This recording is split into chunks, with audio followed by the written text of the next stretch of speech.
hamidum majid. Rabbi shrah li sadri wa yassir li amri wahlul 'uqdatam min lisani yafqahu qawli.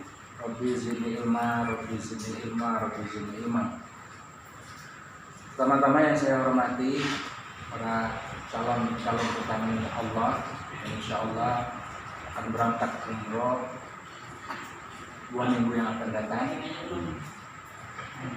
Alhamdulillah, syukur kita pada siang hari ini, pada malam hari ini dapat memenuhi undangan dari travel perjalanan umroh Yayasan Sana Kebajikan untuk kita manasik umroh pada malam hari ini.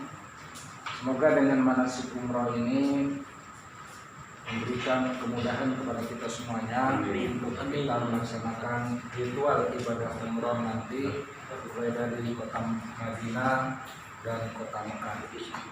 Sebelumnya saya perkenalkan diri saya dulu. Saya Ahmad Kelani dari Biro Perjalanan Umroh Yayasan Sana Kebajikan akan memberikan manasik haji, manasik umroh untuk kita semuanya. Sebelumnya, mari kita mohon dan minta kepada Allah, kita doakan semuanya para jamaah yang akan berangkat ini nanti, semoga perjalanan umroh kita nanti Allah mudahkan, Allah lancarkan.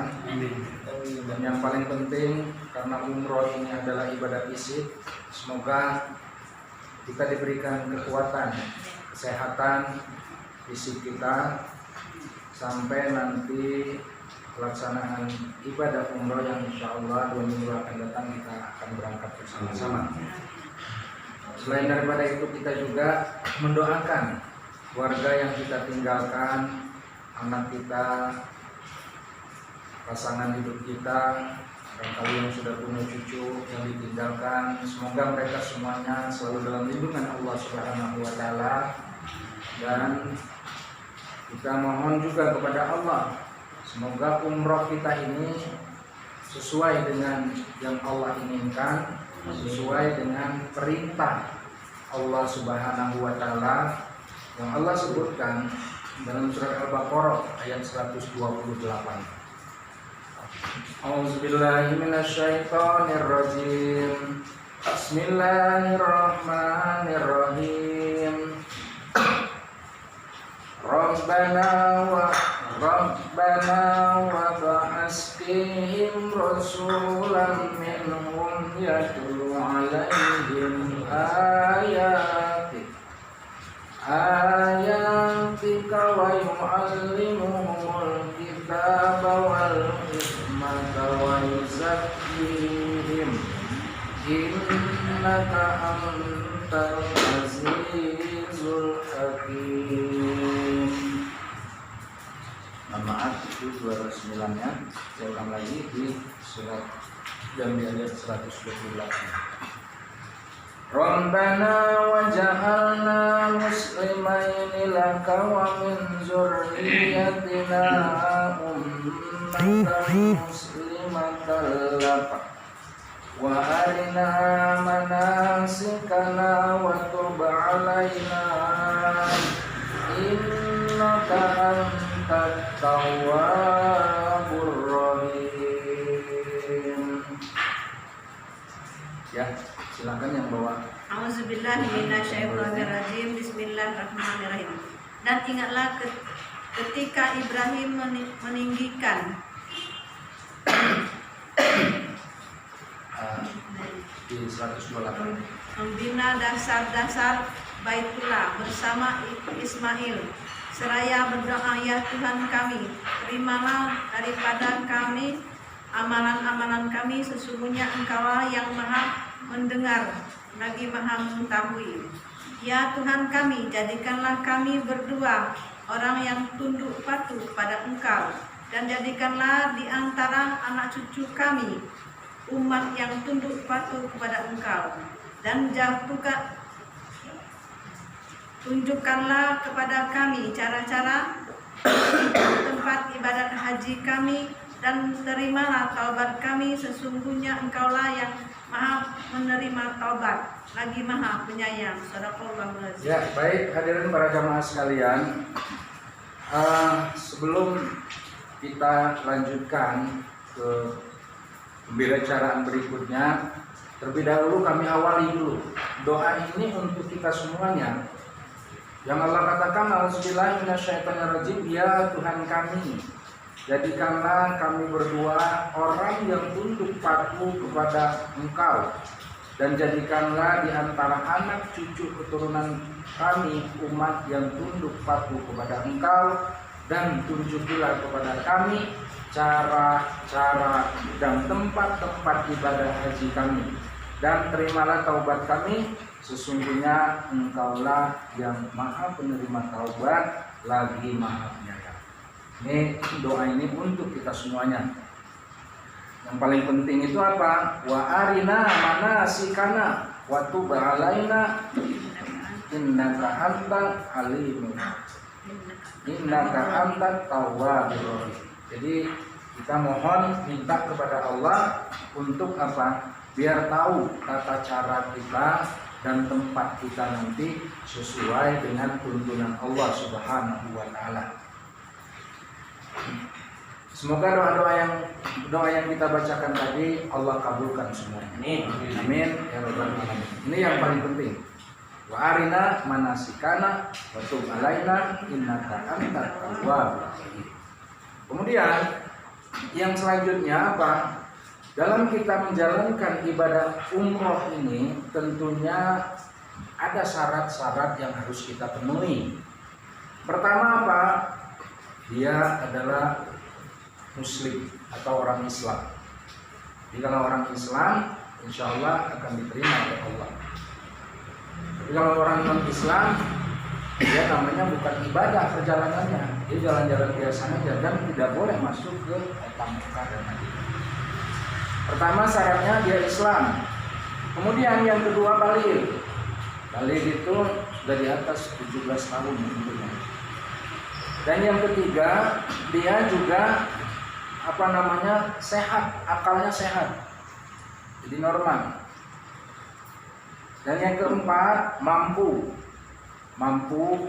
dalam arti dalam keuangannya dia mampu membayarnya. Kemudian dia juga mampu menjalankan rukun-rukun di ibadah umroh ini. Dan yang terakhir dia merdeka bukan dari kalangan budak. Nah 5 syarat ini insya Allah kita semuanya para jamaah sini sudah penuhi semuanya nih. Islam dia sudah, kemudian baligh sudah, yang ketiga dia sehat juga sudah, yang keempat dia mampu juga, yang kelima dia merdeka bukan dari kelompok atau golongan budak. Kalau dulu budak ya, sekarang sudah nggak ada lagi budak ini. Nah ini dulu, pertama syarat dulu harus kita penuhi.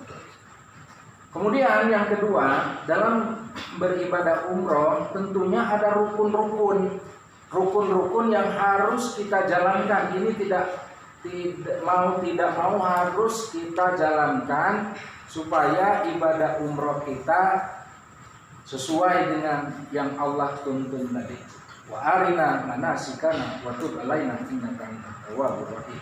Sesuai dengan tempatnya, sesuai juga dengan caranya dan tempatnya. Mana rukun yang pertama itu yang paling penting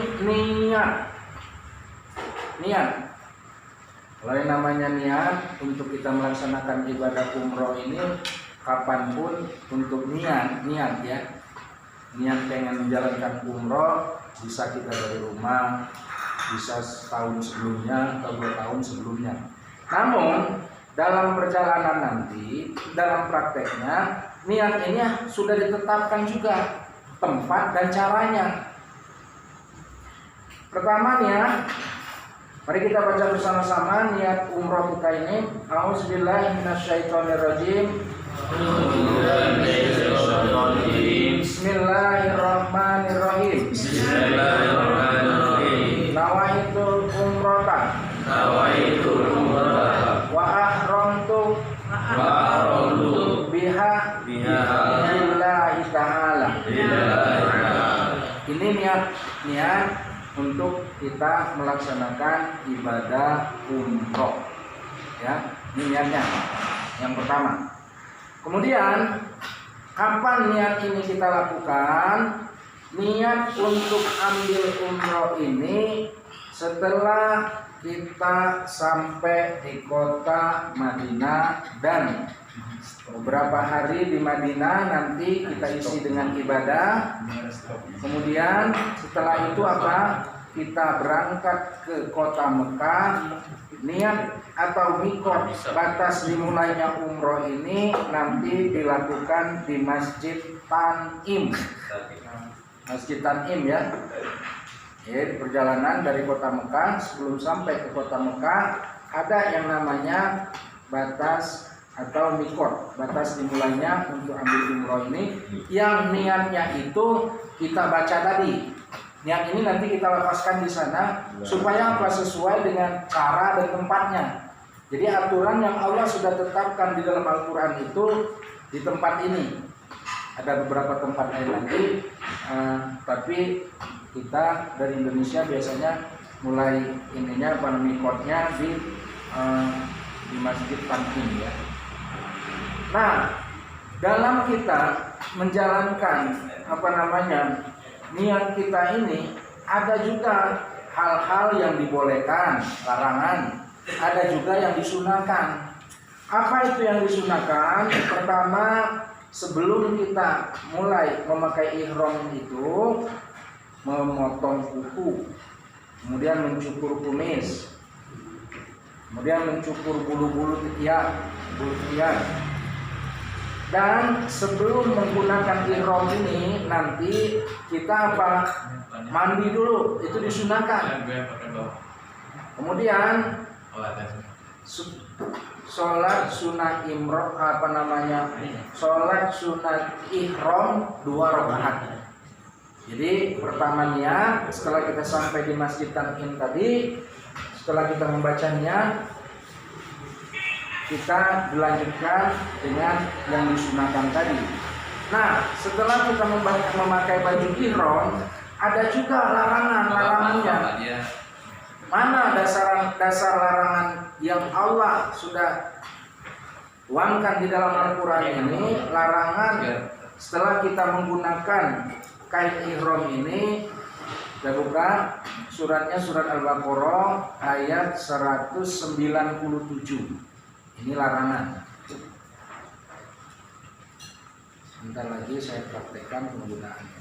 Maaf Pak Ustadz, saya makan ini tadi berangkat belum makan. Ya silakan Pak. Bapak dari mana Pak? Ini. Dari Asal ya. Ya silakan Pak. Sudah makan. Apa Pak? Izin makan Makan, dinikmati ya. Dari tadi. Dinikmati.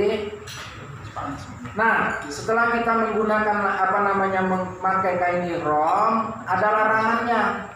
Ini saya bacakan langsung saja ya. Larangannya itu ada di surat Al-Baqarah ayat 197. Saya bacakan sendiri. A'udzubillahi minasyaitonirrajim. Bismillahirrahmanirrahim.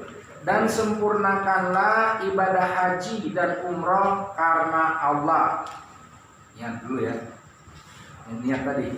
Kemudian jika kamu terhalang oleh musuh atau karena sakit, maka sembelihlah korban yang mudah didapat. Janganlah kamu pertama mencukur kepalamu sebelum korban sampai di tempat penyembelihannya.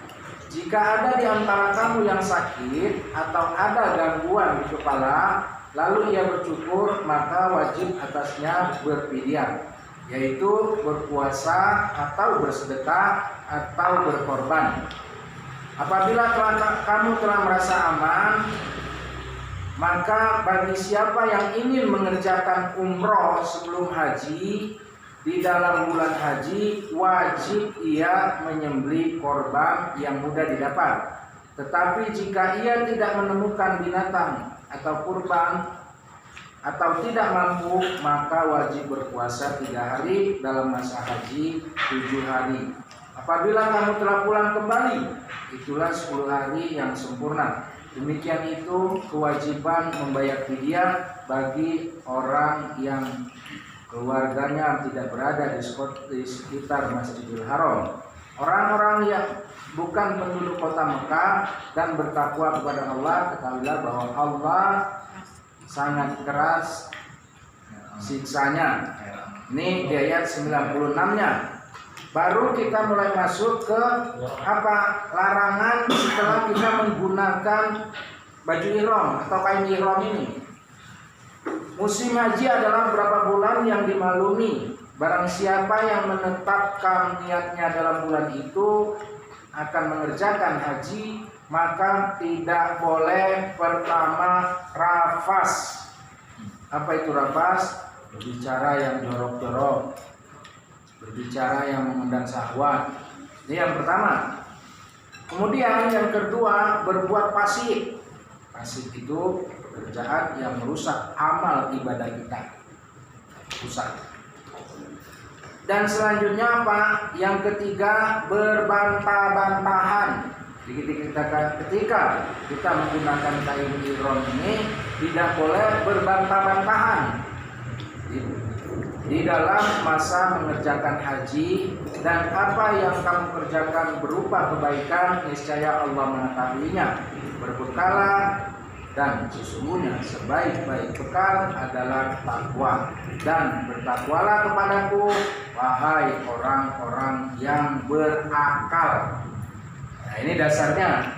Sekarang saya praktekkan penggunaan kain ihram ini, karena ini wajib mau tidak mau, sesuai dengan yang Allah anjurkan di dalam surat Al-Baqarah ayat 128 tadi, cara tempat beribadah umroh yang baik sesuai menurut Allah Subhanahu wa taala.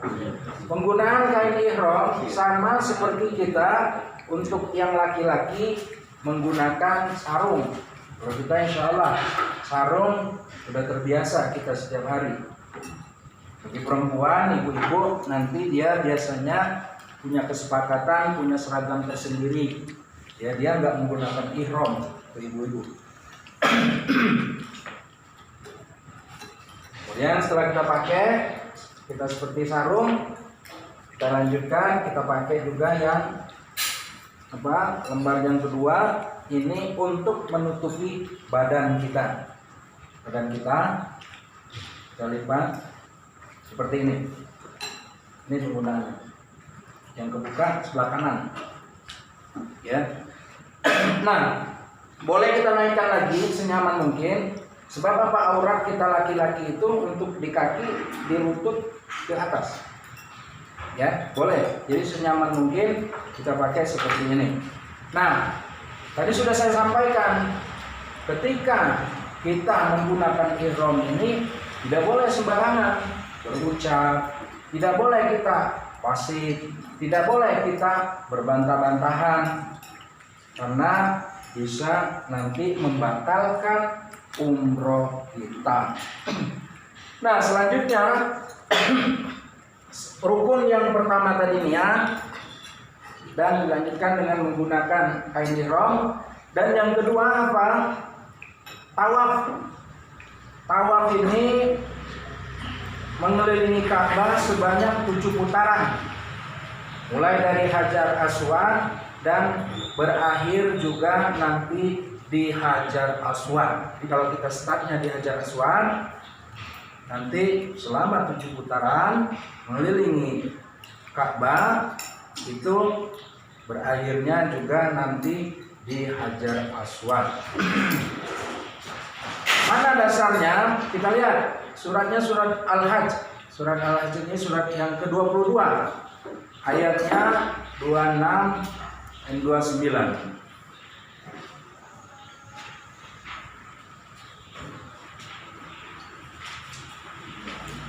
Ya, ini dasarnya.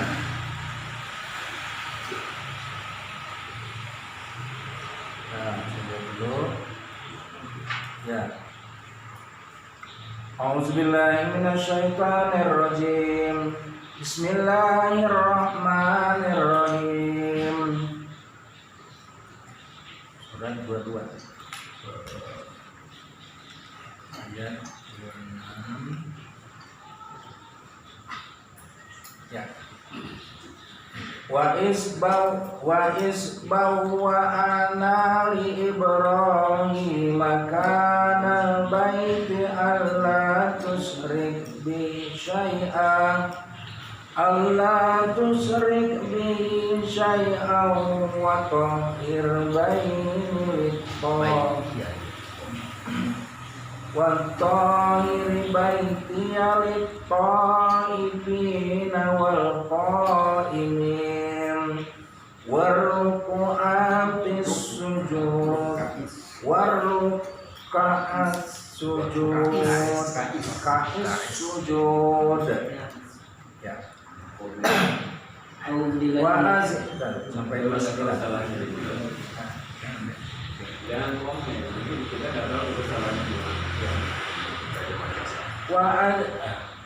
wa azim fil nasi bil hajji ya'tuka rijalan wa ala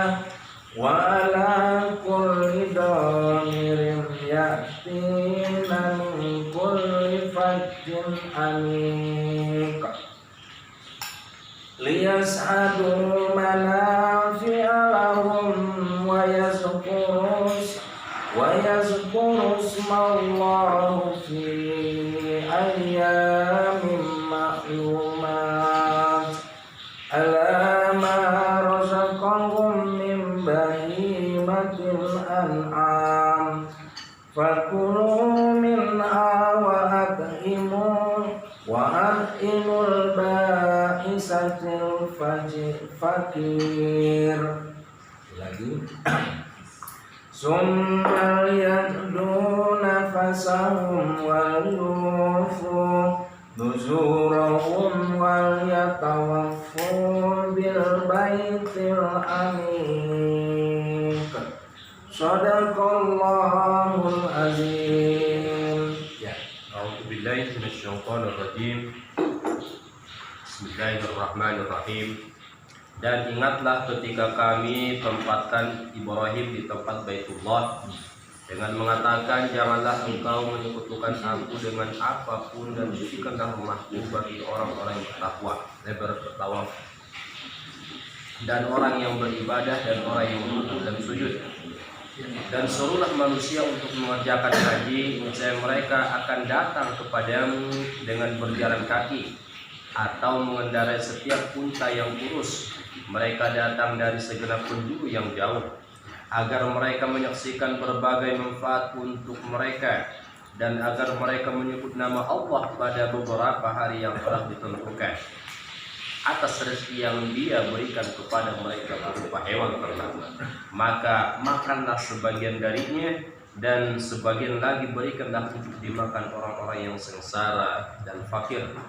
Kemudian hendaklah mereka menghilangkan kotoran yang ada di badan mereka, menyempurnakan nazar-nazar mereka, dan melakukan tawaf sekeliling rumah tua Baitullah. Sallallahu. Ya, hadirin para jamaah sekalian, calon tetamu Allah, inilah dasar kita untuk melaksanakan tawaf ini. Jadi ada perintahnya dari Allah.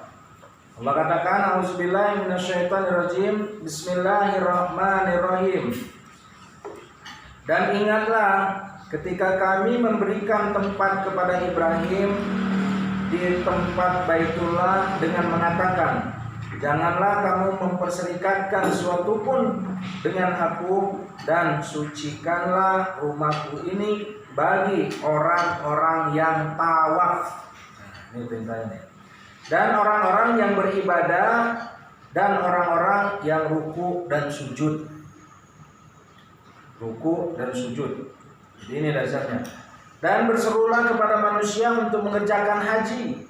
Niscaya mereka akan datang kepadamu dengan berjalan kaki dan mengendarai unta yang kurus yang datang dari segenap penjuru yang jauh, supaya mereka menyaksikan berbagai manfaat bagi mereka dan supaya mereka menyebut nama Allah pada hari yang telah ditentukan atas rizki yang Allah telah berikan kepada mereka berupa binatang ternak. Maka makanlah sebagian daripadanya dan sebagian lagi berikanlah untuk dimakan orang-orang yang sengsara. Jadi tawaf ini ada dasarnya. Kemudian ada urutannya lagi. Setelah tawaf itu apa? Kita melaksanakan sholat. Setelah tawaf kita minum air zam-zam yang sudah disediakan di dalam Masjidil Haram tersebut. Setelah minum air zam-zam, kita lanjutkan nanti apa? Dengan kita sholat 2 rakaat. Sholat apa? Sholat tawaf namanya. Sholat tawaf ini dikerjakan di belakang makam Ibrahim 2 rakaat. Nah setelah itu perbanyaklah doa. Setelah kita melaksanakan tawaf, kemudian kita minum air zam-zam, kita sholat 2 rakaat di belakang makam Ibrahim. Perbanyak kita berdoa, minta kepada Allah pada waktu itu. Ini yang kedua. Kemudian yang ketiga, sa'i, yang artinya apa? Berusaha, usaha, sungguh-sungguh dalam kita beribadah kepada Allah Subhanahu wa Ta'ala. Dasarnya mana? Kita buka surat Al-Baqarah ayatnya 158 dan 160. Ini dasarnya kita mengerjakan sa'i.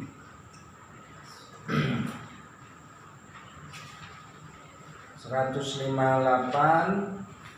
dan 160.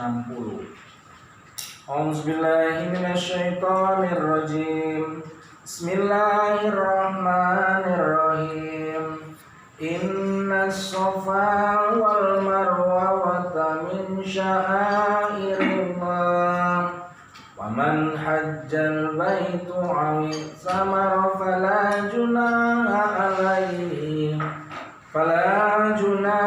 alaihi ayyat tawafa biha. Wa man tawwa ala khairan fa innallaha syakirun alim. Innal ladzina yaktumuna ma anzalna minal bayyinati wal huda min ba'di ma bayyanahu linnasi fil kitab. Ulaika yal'anuhumullahu wa yal'anuhumul la'inun. Shadaqallahul azim. A'udzubillahi minasyaitonirrajim. Bismillahirrahmanirrahim. Sesungguhnya Safa dan Marwah adalah sebagian dari syiar Allah. Maka barang siapa yang beribadah haji ke Baitullah atau berumroh, maka tidak ada dosa baginya mengerjakan sa'i atau keduanya. Dan barang siapa yang mengerjakan suatu kebajikan dan dengan kerelaan hati, maka sesungguhnya Allah mensyukuri kebaikan lagi Maha mengetahui. Sungguhnya orang-orang yang menyembunyikan apa yang telah kami turunkan berupa keterangan-keterangan yang jelas dan petunjuk, setelah kami menerangkan kepada manusia dalam Alkitab, mereka itu dilaknati Allah dan dilaknati pula oleh semua makhluk yang dapat melaknati. Ya. Inilah dasar rukun yang ketiga, yaitu umroh ini dengan kita melaksanakan sa'i. Jarak Bukit Safa dan Marwah itu kurang lebih 405 meter. Caranya jamaah berjalan dari Bukit Safa sambil membaca takbir. Allahu Akbar, Allahu Akbar. Kemudian dia juga membaca tahlil boleh. La ilaha illallah, la ilaha illallah. Menuju Bukit Marwah sebanyak 7 kali. Jamaah laki-laki dianjurkan berlari kecil, dan jamaah perempuan diharuskan berjalan lebih cepat. Jadi bolak-balik. Kalau kita startnya dari Safa, balik lagi ke Safa nanti setelah 7 kali balik. Inilah dasarnya perintahnya untuk melaksanakan sa'i. Subhanallah, sa'i ini apa? Perlu kesungguh-sungguhan. Sa'i ini jaraknya masih di dalam sekitar lingkungan Masjidil Haram kalau sekarang. Tapi kalau zaman dulu ini di tengah padang pasir. Kalau sekarang situasinya sudah enak sa'inya. Kita nggak begitu terasa panas, enggak, malah dingin di sana. Sa'i. Jadi kita bolak-balik start dari sa'i, start dari Sofa Marwah, Sofa Marwah, Sofa Marwah, Sofa Marwah. Terakhir kita di Sofa lagi, balik lagi ke Sofa. Ini rukun yang ketiga yaitu sa'i tadi. Kemudian rukun yang keempat ini yang nggak boleh kita tinggalkan, nggak boleh ditinggalkan dan nggak bisa diwakilkan. Yaitu apa? Pertama tahallul. Setelah kita selesai melaksanakan sa'i, kita tahlul. Dasarnya mana? Surat 48 ayat 27. Tahlul ya. Surat 48 ayat 27. Ya, yang punya Quran, yang ada Al-Quran di Androidnya silakan dibuka. Surat 48 ayat 27.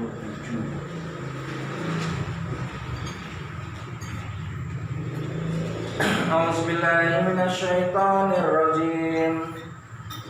Laqad sadaqallahu rasulahu ru'ya bil haqq. Latadkhulunnal masjidil haram. Insyaallahu aminin muhallifina ru'usakum wa muqassirina la takhafun fa'alima ma lam ta'lamu faja'ala min duni zalika famhan qariba. Shadaqallahul azim. A'udzubillahi minasyaitonirrajim. Bismillahirrahmanirrahim. Sungguh Allah akan membuktikan kepada Rasulnya tentang kebenaran mimpinya bahwa kamu pasti akan memasuki Masjidil Haram jika Allah menghendaki dalam keadaan aman dengan menggunduli rambut kepala dan memendekkannya, sedang kamu tidak merasa takut, maka Allah mengetahui apa yang tidak kamu ketahui, dan selain itu Dia telah memberikan kemenangan yang dekat. Surah Allah. Ya, inilah dasar kita tahallul. Tahallul itu dengan kita memotong rambut kita paling tidak 3 lembar, atau mau digundulin sekalian juga bisa, boleh. Arti tahallul itu apa? Jamaah sudah bebas dari larangan. Larangan apa? Larangan menggunakan ihram tadi. Setelah kita potong rambut, itu kita sudah bebas dari larangan nafas tadi, fasih, berbantah-bantahan. Itu sudah bebas. Nah, inilah dasarnya kita memotong rambut yang Allah sebutkan dalam surat 48 ayat 27 ini. Yang artinya Allah katakan, A'udzubillahi minasyaitonirrajim. Sesungguhnya Allah akan membuktikan kepada Rasulnya tentang kebenaran mimpinya dengan sebenarnya, yaitu bahwa sesungguhnya kamu pasti akan masukin Masjidil Haram insya Allah dalam keadaan aman dengan mencukur rambut kepala dan mengguntingnya, sedang kamu tidak merasa takut.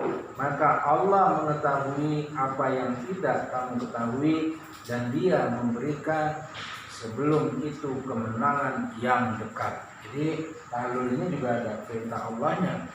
Makanya selepas tahallul baru yang terakhir yaitu tertib, dengan kita iringi sujud syukur bahwa kita sudah menyelesaikan rukun umroh ini, yaitu pertama kita sudah berniat tadi, yang kedua tawaf, yang ketiga sa'i, 4 tahallul, dan yang kelima tertib terakhir sujud syukur. Kita bersyukur kita kepada Allah Subhanahu wa taala. Setelah itu apa? Jamaah bisa kembali ke hotel. Nah, hadirin para jamaah sekalian, itu adalah amalan-amalan yang sudah ditentukan dalam kita menjalankan ibadah umroh. Jadi caranya, tempatnya sesuai dengan yang Allah terangkan di dalam Al-Qur'anul Karim ini. Baik, apa lagi yang harus kita kerjakan supaya apa? Kita tidak termasuk orang yang rugi. Amalan yang kita kerjakan selama di bulan selama kita di kota Mekah dengan kita mengamalkan ayat Allah surat 35 ayat 29 dan 30. Amalan-amalan inilah supaya kita tidak rugi dalam kita menjalankan ibadah umroh di tahun ini. Kita buka suratnya, surat ke-35, surat Fatir ayatnya 29 dan 30. A'udzubillahi minasyaitonirrajim. Bismillahirrahmanirrahim.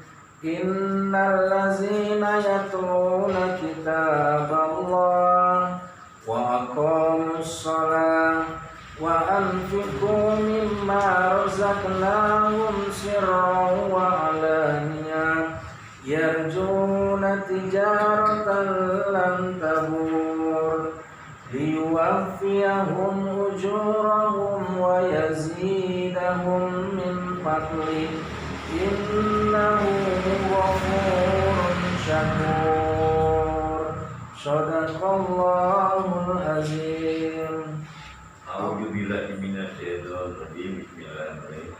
Sesungguhnya orang-orang yang selalu membawa kitab Allah dan melaksanakan sholat dan menginfakkan sebagai rezeki yang kami anugerahkan kepadanya dengan diam-diam dan terang-terangan, mereka itu mengharapkan perpandangan yang tidak akan rugi, perdagangan yang tidak rugi, agar Allah menyempurnakan pahalanya kepada mereka dan menambah karunia-Nya. Sungguh Allah Maha Pengampun, Maha Menyukuri. Sadaqallah. Ya, 3 amalan inilah nanti yang tidak bisa kita lepaskan, yang tidak bisa kita tinggalkan selama kita di Madinah, selama kita di Mekah. Pertama, Allah katakan orang-orang yang beruntung itu mereka yang selalu mengkaji, mentadaburi ayat-ayat Allah. Insyaallah nanti kita akan selalu mengadakan kajian-kajian Al-Quran di beberapa tempat. Kemudian yang kedua, Allah katakan orang yang mendirikan sholat. Insyaallah sholat wajib dan sunnah nanti, terutama sunnahnya nanti akan ditambah dengan sholat sunnah tahajud. Dan yang ketiga, menginfakkan sebagian rezeki yang Allah berikan kepada kita semuanya, baik itu secara diam-diam maupun secara terang-terangan. Kata Allah, mereka itu mengharapkan perniagaan yang tidak akan merugi. Kemudian dengan dia mengamalkan 3 itu tadi, Allah akan menyempurnakan kepada mereka pahala mereka dan menambah kepada mereka dari karunia-Nya. Sungguhnya Allah Maha Pengampun lagi Maha Mensyukuri.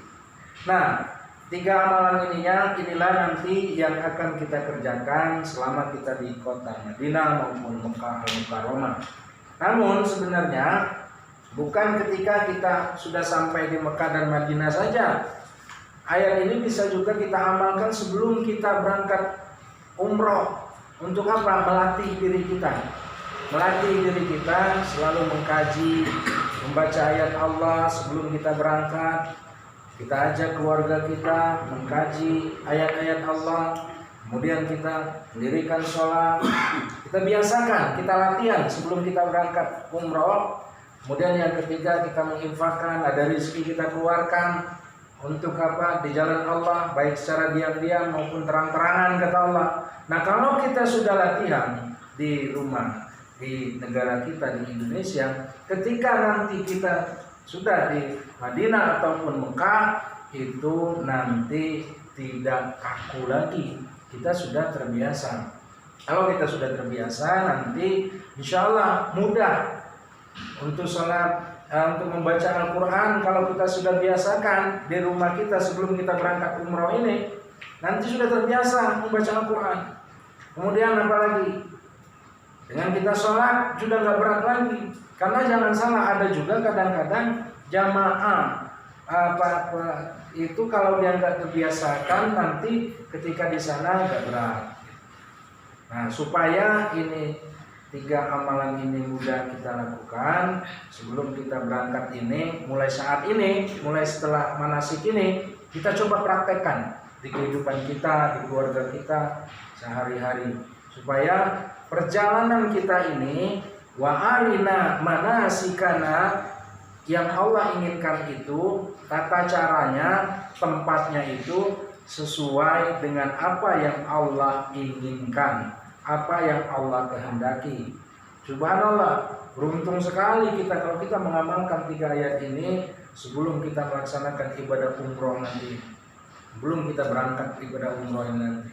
Kita termasuk disempurnakan oleh Allah pahala kita. Belum berangkat saja Allah sudah sempurnakan kalau kita mengamalkan 3 ini. Apalagi nanti ketika kita sudah sampai di kota Madinah atau Mekah, lebih luar biasa lagi. Kemudian apa lagi? Allah akan menambah kepada mereka itu, akan diberikan Allah karunia kepada kita semuanya. Kemudahan dalam urusan perjalanan ibadah kita ini nanti, kelancaran, tidak ada halangan, diberikan kesehatan, diberikan kemudahan, segala urusan kita. Dengan kita mengamalkan ayat-ayat ini nanti.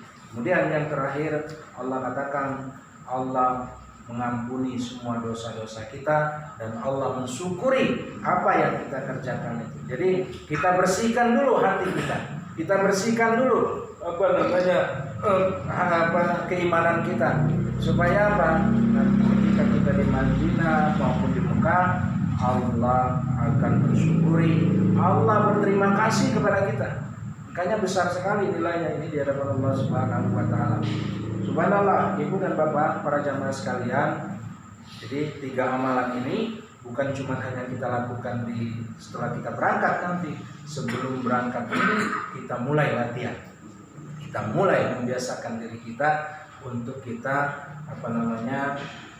mengkaji, sholat, infak, dan amalan ini kita mulai biasakan sampai saat ini. Mulai dari sekarang, setelah kita manasik haji ini, manasik umroh ini, kita mulai biasakan, mulai dari membaca yang biasa kita baca, kemudian kita baca artinya, kemudian setelah itu kita amalkan.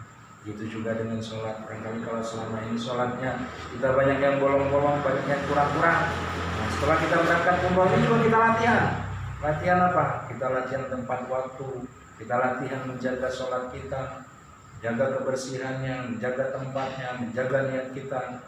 Dan ibu bapak sekalian, ada rezeki keluarkan, karena ada hak orang lain di situ untuk kita berikan kepada mereka.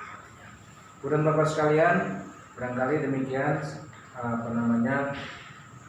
yang dapat kami sampaikan. Silakan jika ada yang mau bertanya dalam penyampaian kami tentang manasik umroh kita pada malam hari ini.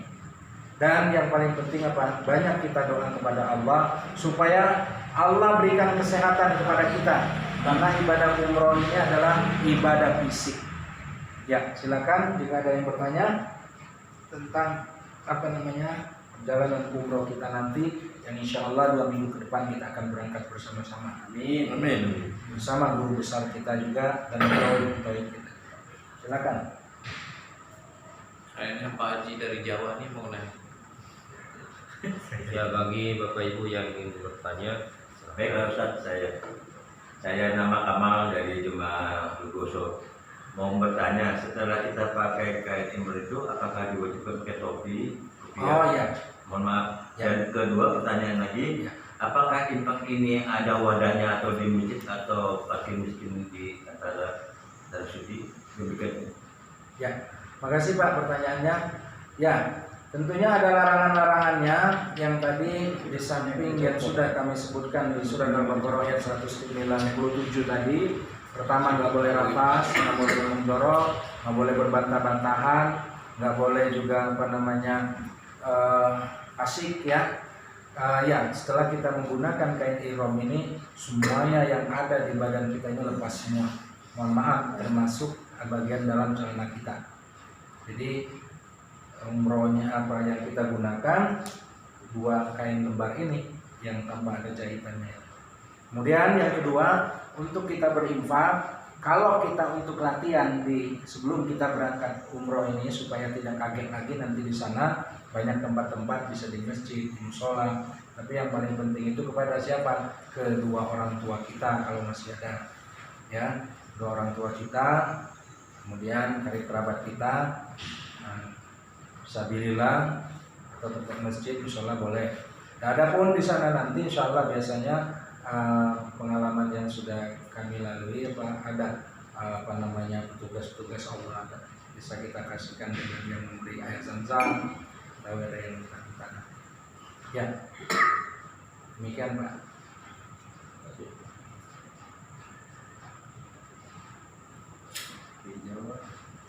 Dari Jawa tadi mau nanya saja. Silakan bagi bapak-bapak dan ibu-ibu yang ingin bertanya.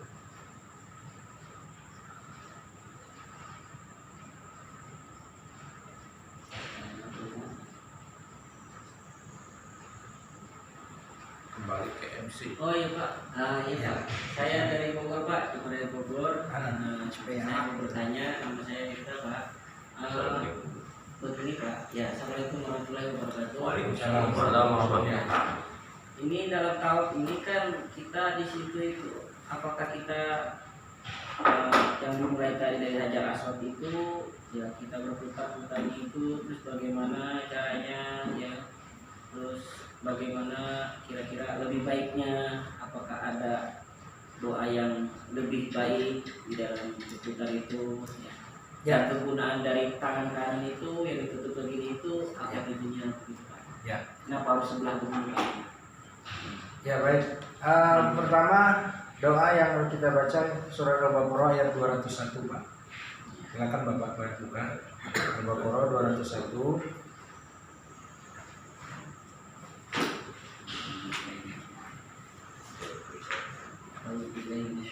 Bismillahirrahmanirrahim. Dan di antara mereka ada orang yang berdoa, ya Tuhan kami, berilah kami kebaikan di dunia dan kebaikan di akhirat, dan peliharalah kami dari siksa neraka. Ya. Jadi gini Pak, ya yang terbaiknya kita di sana, di samping kita talbiyah labbaik Allahumma labbaik, ketika kita memutar tawaf mengelilingi Ka'bah, kita banyak menyebut nama Allah. Di antaranya apa? Kalau kita tidak bisa bacaan yang lain, kita bisa menggunakan doa ini, doa sapu jagat, doa minta keselamatan di dunia dan keselamatan di akhirat. Bahkan Allah katakan ada juga manusia itu dia cuma mintanya dunia saja.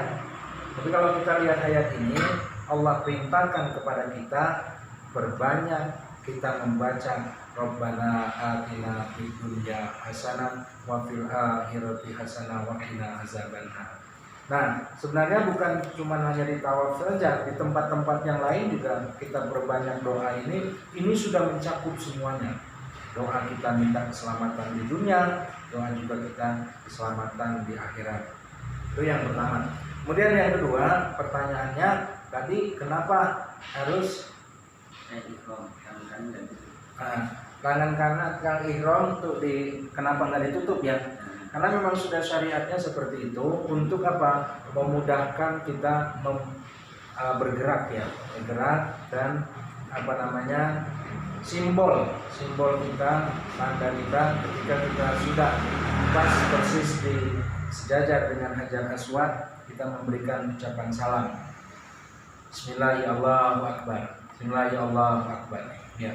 Nah, Bapak sekalian, makanya Allah ingatkan di dalam surat apa? Surat 33 ayatnya 41, 42 dan 43. Ini amalan kita juga selama nanti di sana. Kita buka.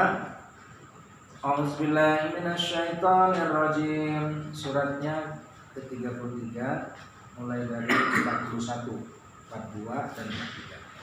Bismillahirrahmanirrahim. Ya ayyuhalladzina amanu zkurullaha zikran katsiran wasabbihuhu bukratan wa asila huwallazi yusalli 'alaikum wa malaikatuhu wa liyukhrijukum minaz zulumati ilan nur wa kana bil mu'minina rahima. Shadaqallahul azim. A'udzubillahi minasyaitonirrajim. Bismillahirrahmanirrahim. Hai orang-orang yang beriman, berzikirlah dengan menyebut nama Allah, zikir yang sebanyak-banyaknya, dan bertasbihlah kepadanya di waktu pagi dan petang. Dialah yang memberi rahmat kepadamu dan malaikatnya, memohonkan ampunan untukmu, supaya dia mengeluarkan kamu dari kegelapan kepada cahaya yang terang. Dan adalah dia maha penyayang kepada orang-orang yang beriman. Sadaqallahu. Ya, Allah panggil kita, apalagi nanti kita di Mekah atau di Madinah. Allah katakan, wahai orang-orang yang beriman, berzikirlah kamu. Zikir itu ingat, dengan menyebut nama Allah, zikir yang sebanyak-banyaknya. Jadi tidak ada batasan. Di mana aja Bapak nanti zikir di sana. Subhanallah, walhamdulillah, atau astagfirullahalazim, astagfirullahalazim. Itu juga ada termasuk zikir. Kemudian yang kedua, Allah katakan waktunya kapan?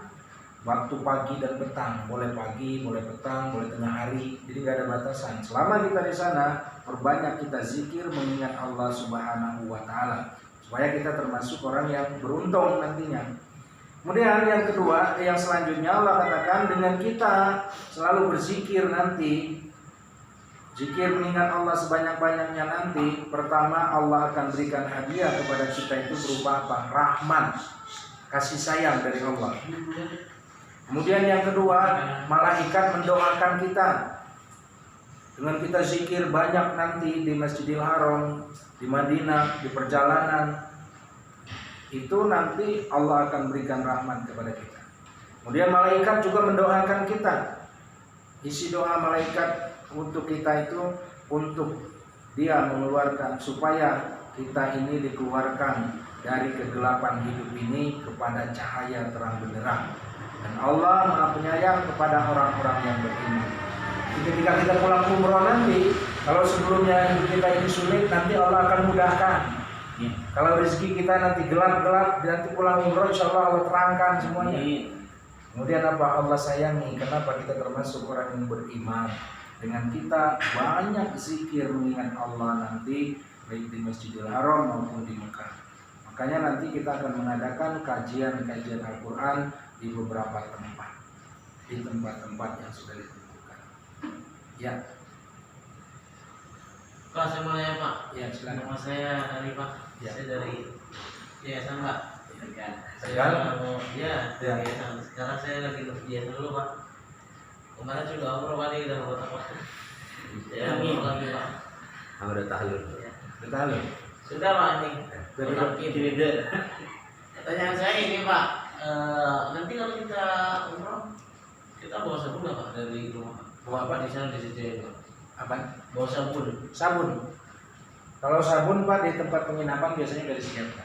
Nah, nanti kalau misalnya kita sudah nikot Pak, nanti kan kita nggak boleh wangi-wangian. Terus kita mau berangkat dari Madinah udah mandi terus lupa sabunnya wangi itu Pak. Terus pas lagi dalam umroh kita dalam kondisi wangi karena sabun Pak, kita habis mandi itu Pak. Gimana Pak? Dibersihkan Pak. Makanya kan sebelum salah satu sunnah kita untuk niat tadi disunahkan mandi dulu sebelumnya. Mandi aja Pak.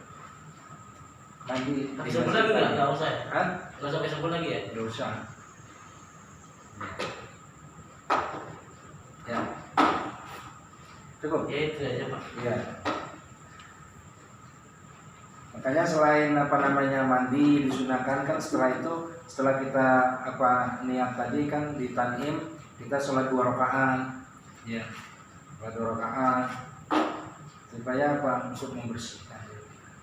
Wa arina manasikana wa tub alaina innaka Allah berikan sesuai dengan tata cara petunjuk yang Allah sudah tentukan. Ya. Naik GSP juga nggak boleh Pak ya? Hah? Naik GSP nggak boleh juga ya? Gatsby? Nggak boleh Pak.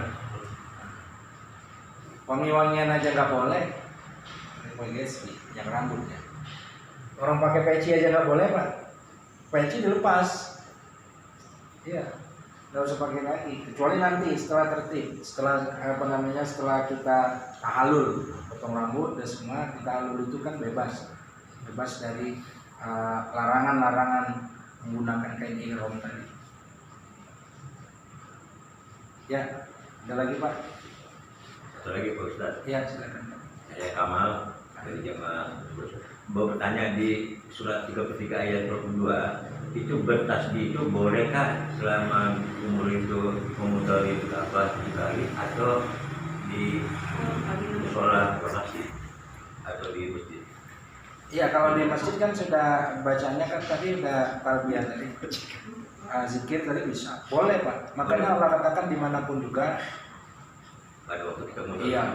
kali itu bertasbih dulu. bertasbih boleh, membaca surat doa sapu jagat tadi boleh, minta keselamatan dunia akhirat tadi boleh Pak. Sebagai orang awam kan tidak bisa menghafal secara spontan jadi dia hanya memoris. Ya, yang bapak bisa aja. Misalkan bisanya cuma Allah. Ya orang bisanya itu yang penting apa? Mengingat Allah sebanyak-banyaknya. Ya.